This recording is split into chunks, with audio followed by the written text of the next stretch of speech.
Sandy Koufax was 31 years old when he launched the last pitch of his career for the Los Angeles Dodgers.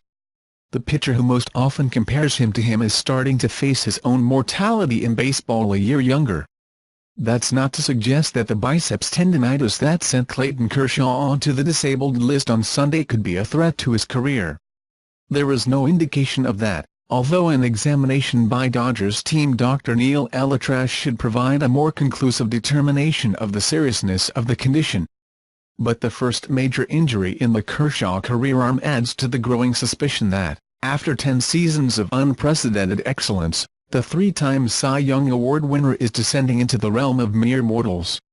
The signs go beyond the 2.86 ERA of Kershaw, which would be fantastic for most pitchers, but it represents a half gain of a career win in a game for him.